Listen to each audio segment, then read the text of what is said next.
Hi everyone, I'm here again with Dr. Norbert Kraft, the head of Mars One's crew selection programme, to help to answer any common misconceptions that there might have been, because there was recently an article by the Australian journalist Elmo Keep in the online magazine Matter on medium.com, so we want to help together to clear up some of the issues.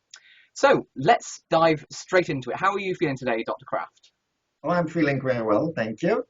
How are you Excellent. doing? No, I'm doing very well as well. So let's dive straight in then. So one of the big issues that was mentioned in the article was this claim that candidates who donated the most money to Mars One would be the ones that would be selected for the process. So can you comment on that? Yes, let's look at that just objectively. You can look on our website, check the applicants and look at the points. So you will see 40% do not have points at all. And then when you look back, who was not selected, there are some of them, and even one has the highest points ever, and he was not selected. So I don't know where that idea came off, where he got the idea at all, because everybody just can look on our website and see it is wrong what his claims are. So why does he do the claim in the first place? Why does he do it all? So that makes no sense. But even if any applicant has any comments, claims, criticism, we are open to that, but at first talk with us. He didn't even talk to anybody at all. That's, I would say, is a normal procedure everywhere.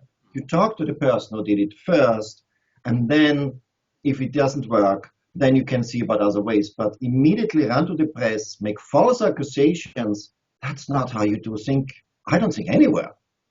Yeah, I mean, I've tried to trace what I think the origin of this was, and what I've seen is that there was an article published in The Guardian on the 17th of February where they listed what they called the top 10 candidates by point, and they then seemed to reference that same article in a separate Guardian article where they said the list was then put together by organisers at Mars One, which I thought was strange because they were referencing themselves.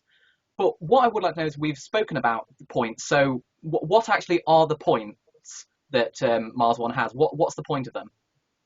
Yeah, so that's a good question because I'm not involved in the points actually. So I know about the points after I read his article. So even though I assume I used the points, I had no clue. I had to look it up and I thought, what are the points about? And I still see the points. So I think every applicant, and you especially too, know better about the point system than I am because it has no influence whatsoever on the selection. And that's not what I'm looking at. It's about, I think it's about donation or other activities they do. But I really have no deep insight in the points at all. So now here's another issue with regards to financial factors. So one of the things that Dr. Roche mentioned, also in Elmer Keep's article, was about this claim that candidates are required to donate 75% of any media interview fees or fees from conference presentations or anything like that to Mars One. So what is Mars One's approach to this?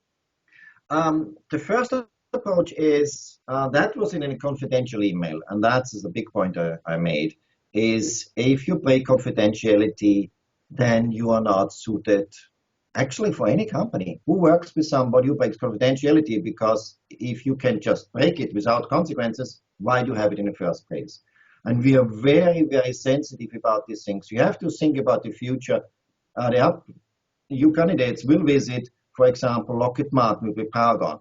They have very sensitive information, technology information, which is protected in the United States by law. Because if you break that, then you go into technology espionage. And I cannot have anybody who say, I break confidentiality, go out in the news and tell everybody how the systems are working. Yeah, now this is because there seems. Sorry, go ahead. Just a second. The second part is about confidentiality and trust. So we are very focused on teams. So everybody has to work as a team, and you put your life in the hands of another person to trust. So if somebody starts to break confidentiality, you cannot trust. So who of the other 98 applicants who want to work with somebody who breaks confidentialities? So this is the basics. You had something to say, interrupted you, sorry. Yeah, sorry about that. No, because there seems to be a perception that Dr. Roche was eliminated from Mars One purely because he spoke out against Mars One. And that seems not to be the case. Obviously, it's due to a breach of confidentiality. But one particular comment I received is that they seem to believe that he was eliminated for questioning the selection process, which, of course, I mean, you're a scientist, I'm a scientist. We understand the value of questioning things openly. And so could you just reiterate that his elimination was nothing to do with questioning Mars One's authority? Right. So the first point is he was, as you stated, corrected. And if you, in some of the articles, if you read to the end, it says there he was rejected because of breaking confidentiality. So some of them are really telling in the end the truth.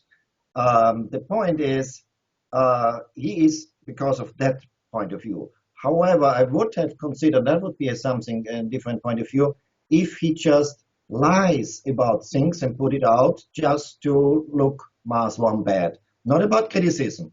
Criticism is, but if the criticism is based on false things, he put out a point system, selected astronauts, this is just plain false. You cannot smear any company out in, you think about Microsoft.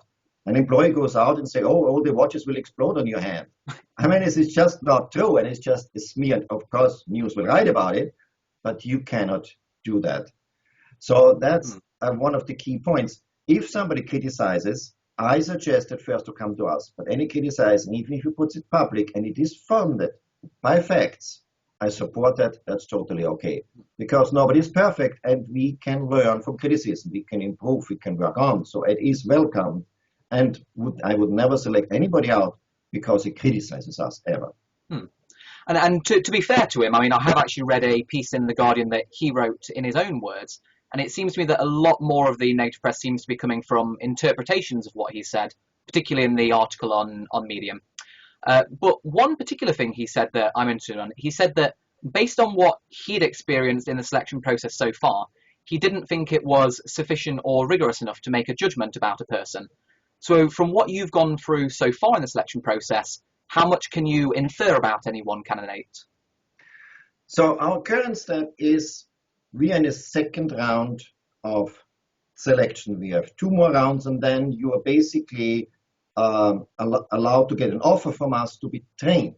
So anybody he says is a Mars One finalist, I don't know what that means. The finalist of the second round, I think that's what the press mean when they write is a Mars One finalist. And we're at that stage. So what I'm looking is select out. It's not about selecting in. Selecting in is a far more extensive process. Selecting out, and this was one of the issues, like the last round, just to give you an example, is do they know what Mars One is about?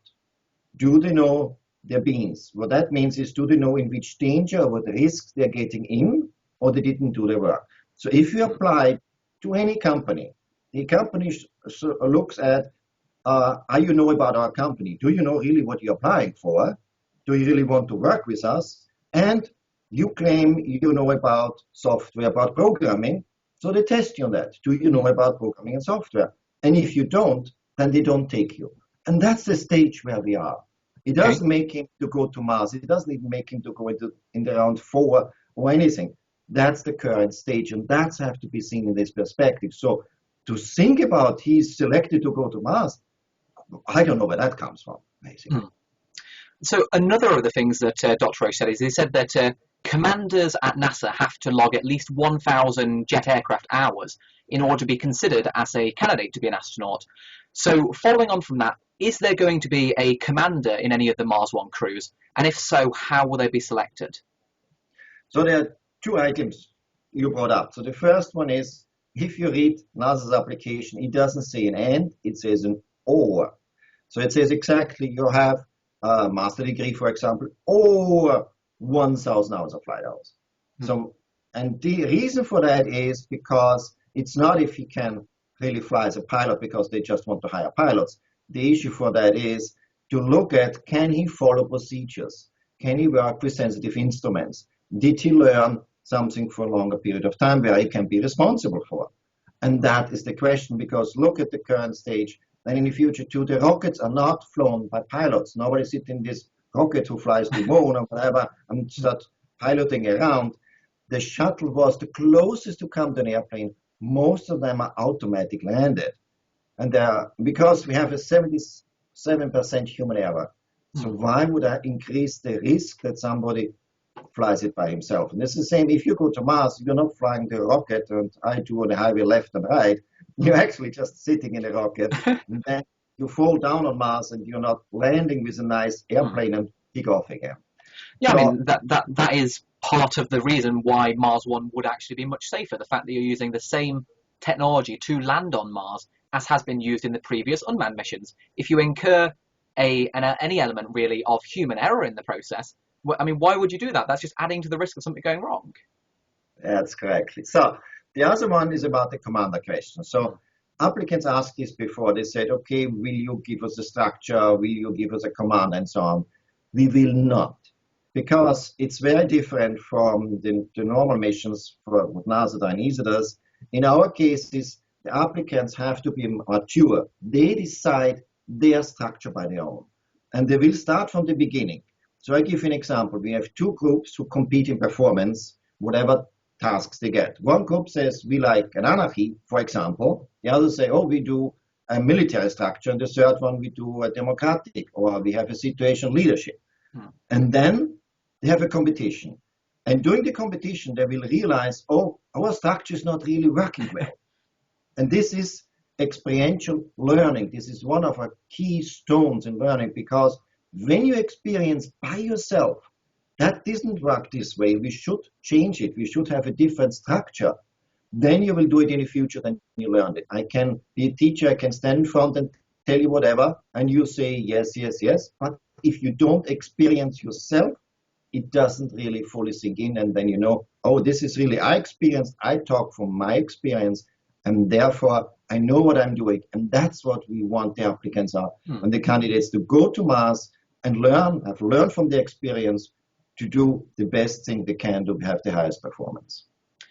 Okay, so now here's another public question, actually. So some people are wondering if, for example, over the upcoming months leading up to round 3, for whatever reason, more candidates either drop out or are eliminated for whatever reason. Obviously, there are a lot of very well qualified candidates in the 660 that got through to the last round. So they're wondering if Mars One would ever consider moving a few of them up into round 3 in order to replenish the pool of 100. Yes, it's a very good question, and the answer is yes, we will. So, but we are not starting yet. We are waiting how many will drop out, and then definitely we will fill it up with our backups. We have a list of backups, and we have it stated there, and we will fill it up, but not one at a time. You know, we don't do one at a time. Ah, yes. So we wait for the bigger cut to see over the time how many will drop out, and they will sign, as far as I know, a contract to some of them. And this is valid. Say, I don't want to sign such a contract. That's okay too. So there might be some dropping out. Others might get suddenly sick or ill, or whatever the reasons are. And then we will put the backups in as a whole, not every day when one drops out enough. So could you, while we're asked that, could you confirm the number of candidates that are still in the process? I'd heard that there are 98 people left because someone dropped out. Correct. That's correct. Okay. 98 people, but please keep in mind, male and female have to be always 50%. Of course, yes. So which means there are 48 males and 50 females. So no female dropped out for that. So we have 48 males. Okay, well, I'm sure there are some round 2 candidates who are very eagerly hoping people will drop out now then. Well, we'll just have to see then. Okay, so now I have a few more questions more focused on the selection process, and in particular, mostly focused on the first round of the selection process. So one of the issues that was raised in Elmo Keep's article was about the number of applicants to Mars One. She claimed there was 2,761 applicants versus Mars One's claim of around 202,000. So what I understand about the process is that the original 200,000 didn't all complete their application. So I was wondering if you could clarify as to how many completed applications there were that you reviewed.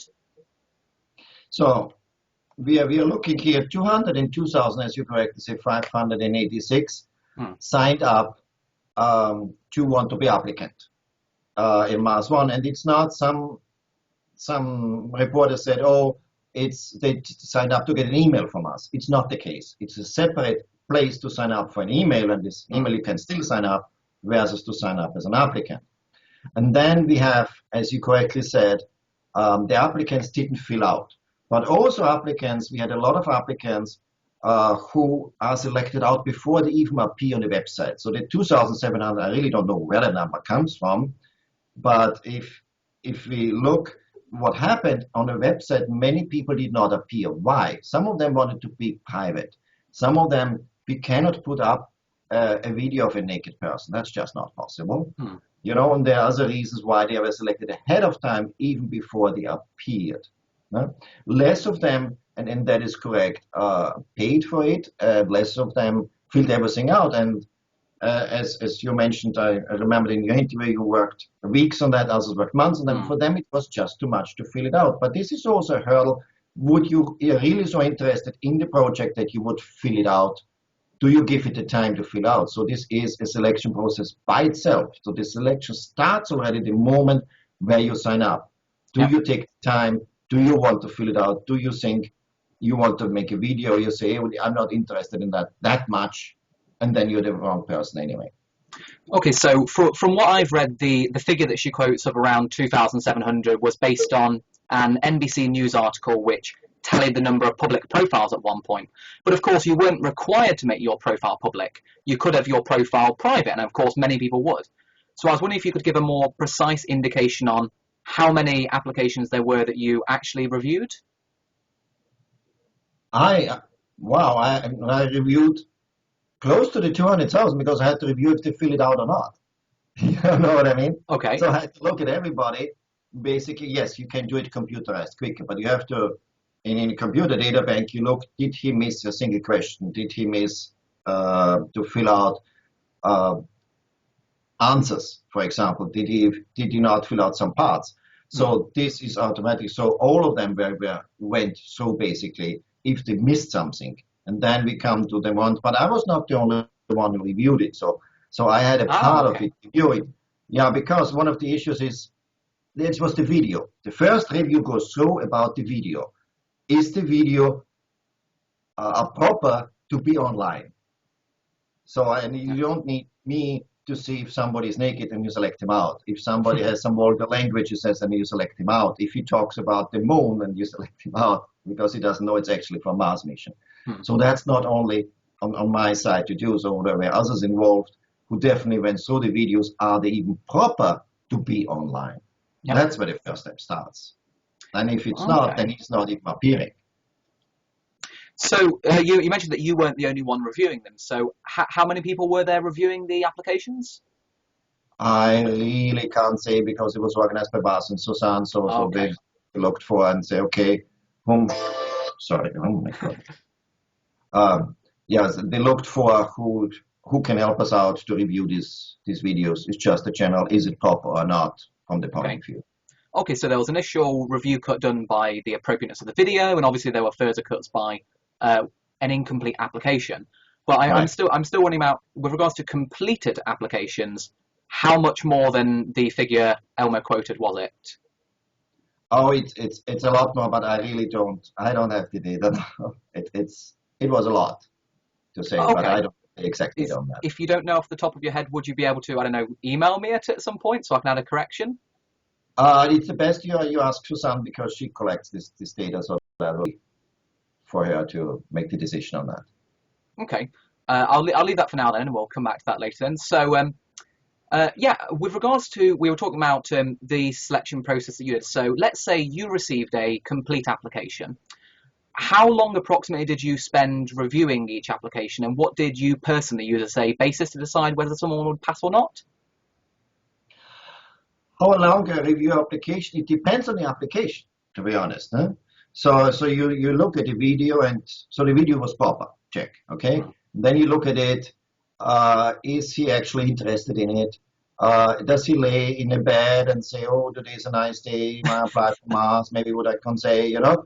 So these are getting a lot quicker than the others who are really serious about that and say, we want to do that. And then did they write about things in the answers? You have to, remember you have all these questions. Huh? What did they fill out in the questions? And it's also a point, some of them just put letters in. So if you have to computerize, it doesn't kick it out because he filled it out actually. It just catches it if he doesn't fill it out. And then you look at it and you see just put W's in or just A's in or whatever it is, just to fill the space. So that goes a lot quicker too. And the rest, I can't say how much now. It depends always what the person brought in. So some I loved it, were really interesting, very exciting. And I say, okay, that would be really good and that he will go in the next next round. So I can say from 1 minute to or more. So it depends really on the person, on the application, what comes in, because you're selecting out. So you find a reason that is out. You don't need to have the rest for that. And Okay. then when you say, okay, this is good, this is good, this is good, oh wow, this is awesome, and then you continue. So it depends on which end you start. No? That's because here's another public question which actually related to that. So, interesting enough, there's one video that I particularly remember watching. I believe it was a Japanese applicant who I think drunk his own urine or something in his application video. So obviously he was selected out. But in another case, someone mentioned there was one candidate who did pass the first round, who I don't know, claimed they had an infinite energy machine in their garage or something. So in that case, why wouldn't they? You see, one of the questions were, for example, humor. What kind of humor you have? And somebody may okay. put the humor implicit, which you of course can. So you have to see if is answering the humor he has, or is he such a person? So that becomes a little bit tricky. A lot of them put just humor in. No? You're a popular person, it seems. Okay. So some of them just put the humor in implicit. No? So some humor are not really, I mean, if you look at the Big Bang theory, that was to throw a cake in somebody's face, that would not be the humor, would be appropriate. But it was implicit. No? So that might have been the case in this. I mean, I don't remember it, but that could be the case. So you can confirm that Sheldon wouldn't have passed your selection process then? It's always tricky. You know, it's a character who is played. That's tricky. Sheldon in person, it's a different issue. Sheldon as an actor he portrays, I don't think the cake would make the round. That's not the kind of humor you want to have.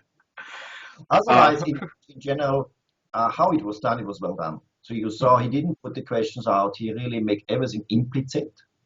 That was and I have to give the writer well written in that case. Okay, great. So yeah, so unfortunately I don't get to go to Mars with Sheldon, it seems. Okay, so one of the things that was discussed, so I'm wondering about the thought process you went through with regards to deciding about how the interviews were going to be conducted for the second round. So in particular, there was a big thing made in the Medium article about the interviews not being in person, but being online. So I was wondering whether that was driven purely by practicalities, or whether it was a conscious choice because you thought it would be better to do interviews online. The choice that it becomes online was to give everybody fair the same chance, basically. And we wouldn't invite 660 people to one spot. And we thought it through and said, okay, should we visit everybody at home?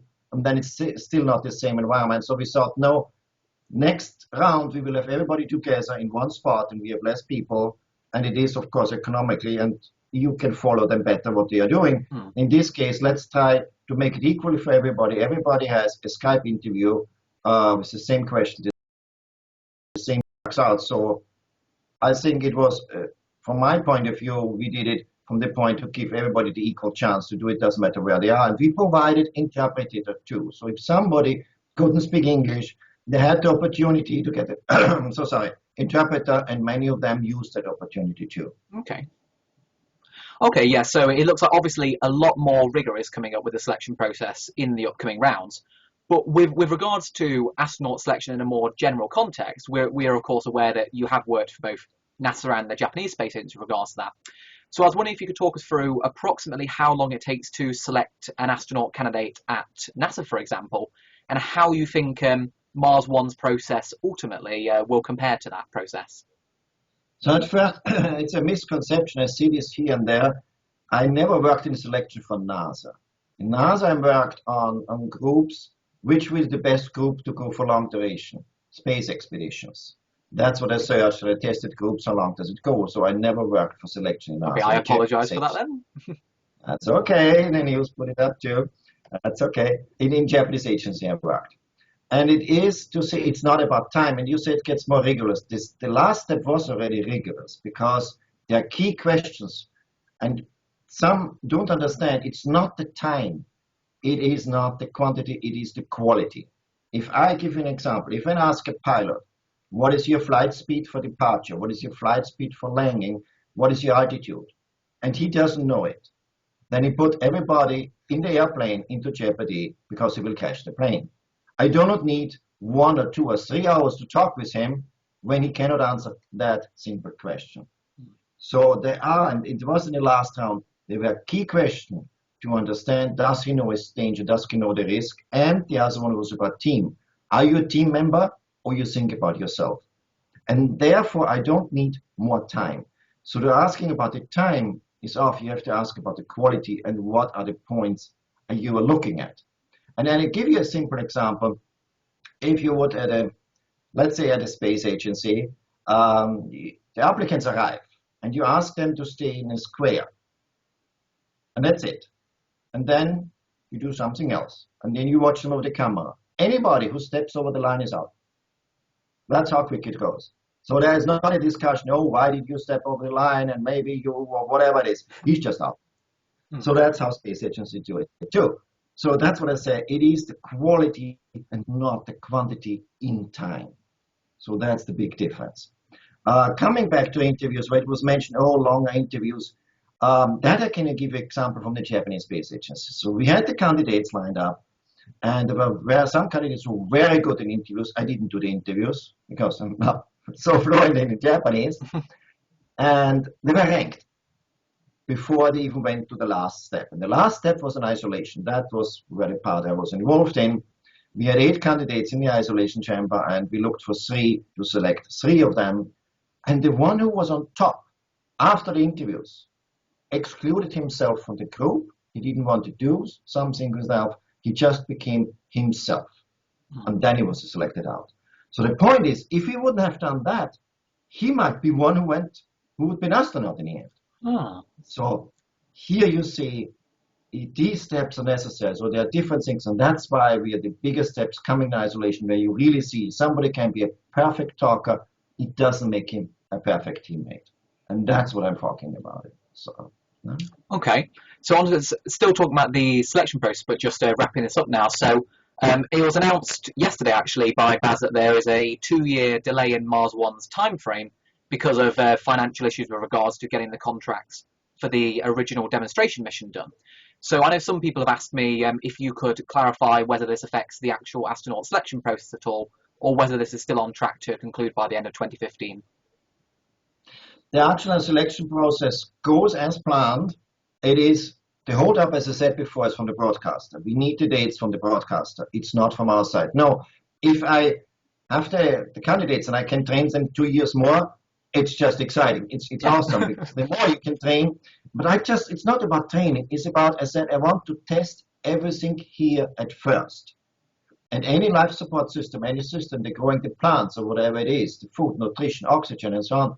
If it doesn't work, they don't go. So even if the mission is in 27, when I say it's not safe, we haven't tested this enough, this is not working, it will be delayed due to that reason. So there are always a lot of reasons why things can be delayed.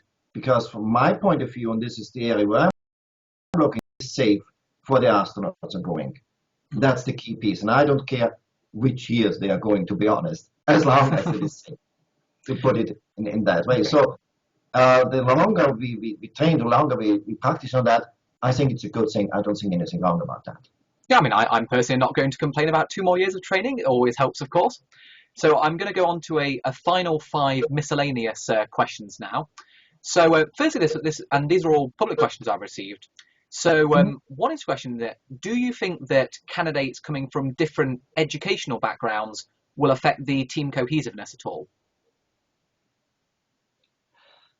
We want actual candidates from different educational backgrounds because it increases the perceptive. So a lot of things about perception, and you will see when you're in the isolation, some of them will lose perception. The internationality, the different genders, the different education, the different backgrounds, the more different it is, the different perceptions coming for solving a problem. The danger is the groupthink.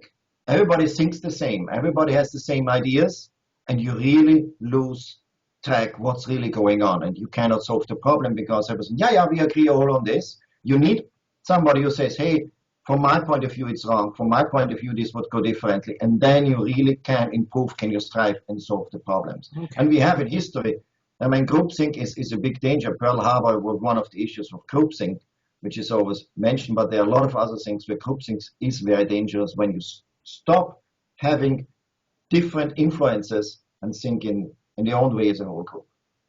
Okay. Now, with regards to the training, obviously parts of the training will be done in various simulation outposts, but initially at least the simulation outposts won't include the same level of complex hardware that would be in the actual Mars settlement, things such as air and water recyclers, solar energy collectors, etc. So in that case, how are you going to assess whether candidates are ready with regards to handling complex machines if those machines aren't actually part of the simulation outpost? So we are starting always with small steps. So the first thing is, can you stay actually in so-called in a tin can, to make it short, with each other? Can you collect your urine by yourself? Can you live without shower for a certain period of time? And all these things. So these you have to start single things, and this is selecting out. So it's not if somebody starts with the training, will go to Mars. So you have to compete. You get some challenges, whatever the challenges are. And each year it will progress. So the technology will progress, your training will progress, and also the outfit of the chamber. I don't need the top 5-star chamber to figure out somebody cannot stay in a chamber and get claustrophobic. I don't need that. Or one of the biggest things is, can they work as a group? And that doesn't really matter how the chamber looks like and what is in it. Okay. Can they work as a group when I give them a challenge? Can they really be at a team, so they have a defeat, do they start quarreling, fighting with each other? Do they blame the world outside of all the issues? Or do they sit together, say, hey, we can do it, we work on it, let's, the next challenge we will pass on that. So, and for that, I really don't need 5-star equipment. And over time they will, because as I said before, they will go to Paragon, they will be taught. So it's a, you have for the training, when we talk about future training, you have this 3 months in isolation, but the whole other 9 months, they go to the companies who produce these things, where they learn about it. They get, you learn all different professions. Think about it, you learn dentistry, so you have to learn how to clean each other's teeth, which is one of the paths. And you get gynecology, you get surgery, you learn geology, and any biology, how to grow plants. And so we were taught in all these areas, which electromechanic and so on, which you study over time. It will increase in university. You start with little chapters and then you increase about it. And that's we will do every, that's how you improve. And then in these 3 months, approximately, in this isolation environment, you show us what you learned. So it's not like some universities, I know they have to do it because they have a lot of candidates, but we have 24. That's just really nice. So you don't get multiple choice tests. You don't write nice essays. We give you active challenges, and you have to show a challenge. Not only that you can do it, but you have to be better or equal as the other groups. Ah, okay. So some of them will move on, but not all groups will move on. So always 1 or 2 groups, and we'll see how it is, will be selected out. So, Okay, so you really have to have the high performance and show that you're better than the other groups, basically, in a healthy competition. Okay, so in that answer, you spoke a bit about obviously how people are selected out for group aspects or if they can't cope with the environment. So with regards to the actual psychological testing of the candidates, how do you intend to test for conditions such as depression or something, whether they be past or present? So what you're talking, it's getting into the medical psychological stuff. So every year, every applicant will have a health check. Very serious, and this is not done by general doctors we ask for now, so it will be done by specialists, and there will be the evaluation, will be psychology evaluation every year. So if you don't pass it, you're out. That's without a question. Okay, great, fair enough. So final 2 questions now, and this one will be quite a fun one. So someone asks, who will be the first person who steps on Mars? That will be up to a lot of things, not up to us, to put it in that way. So that's what I said. We want to send mature people up. So let's say there are 6 groups who are ready to go. One of these groups will go, and then you have 4 people. And it's their decision. Whatever they decide, how they do it, and I don't want to give suggestions because I want to have groups coming up, whatever it is. They have to come up by themselves. That's one of the key points. Okay. And I mean, it's like the question, another cute question. Somebody asked me, who will get the first baby on Mars? And I said, the people will be more interested about the first baby than the first few on the steps on Mars. But these are different funny things. No, I cannot give answers to any of that because it really depends on the astronauts who are going to Mars. That's one of the key issues. Okay. Which I would suggest you might want to think about a different name because you are astronauts for 7 months when you're flying there, but then never again. So you might want to come up with another definition.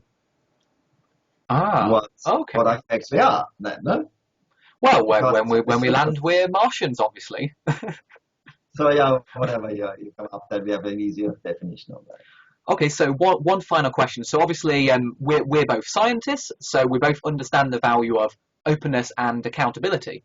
So I was just wondering what your verdict is on how, moving forward, you think Mars One could best convince people that it's actually a genuine attempt to get people on Mars. 'Cause I know a lot of people, at least at the moment, are questioning that. So how do you think Mars One could improve its approach to speaking with the public? So how we are moving on, you have different areas. So in my area, you see, we do selection, we take it seriously, and I'm very serious on that. If somebody breaks confidentiality, he's immediately out. I do not make an exception. And you will see in the future, and I make that clear to any verbally, physically, of course, abuse, any harassment in any way, sexual harassment, the candidate is out. It might be the best, the smartest, the brightest, I don't care. He's immediately out without a discussion. So that's how you see we take it seriously. We do not make any fun reality show where everybody is just drinking and fighting with each other. That will be never allowed at all. So you have to see it in that way. That makes it serious from one point. The second point is we're moving on in this election. And as Bas mentioned in his last video, he has a production company. They are now working deals out with different broadcasters to see where, and of course everyone does it where you get the best deal. Then we are moving forward. We worked with investors just working on the paperwork. This is the second one. And he has already done preliminary studies with Paragon as well as with Lockheed Martin. So that's how we are moving on. So now, of course, they want to see more money and we'll work on that. And that's how we are moving on in this direction. There will be always delays, that's without a question. And it can't be fast, it can't be by tomorrow, you know? So I would say everybody have patience. We are moving in the right direction. We are moving forward. Okay, on that incredibly positive note about moving forward, pushing back the frontiers, thanks very much for taking the time to speak with me again, Dr. Kraft. It's a pleasure as always. Do you have anything else you would like to add? No, it's a good question. No, I don't have anything. I'm happy you do it for the applicants, or I think you're the voice of the applicants, and I'm happy about it, and I see it online, and I really want to support is that the applicants are speaking out. This is very important to say, oh, this and that. And in general, for everybody who is asked also by the press want about you. You don't need to talk about policy or other things about Mars One. And this is, I get always emails, oh, can you tell me about this and this? The press want to know what's going on. I said, if the press want to know something what's related directly to Mars One, send them to us. You don't need to talk about that. Talk about yourself, why you're excited, why you want to inspire people, why you're doing these things. And that's by far enough. Okay, well, I do, of course, always enjoy on this YouTube channel, of course, letting people know, just communicating generally what's happening with Mars One in general. I don't know, I just feel that it's always good to keep the public informed and aware, of course, because you don't always get total transparency in the media. But from what I see, people generally like that. And of course, if any of you are watching back at home, you have any questions about the mission or even questions for Dr. Kraft, just let me know, send them in. We both love receiving your questions. So, thank you. Yeah, with that, okay. Bye for now, Dr. Kraft. Thank you very much. Take care. Thank you. Bye. Bye.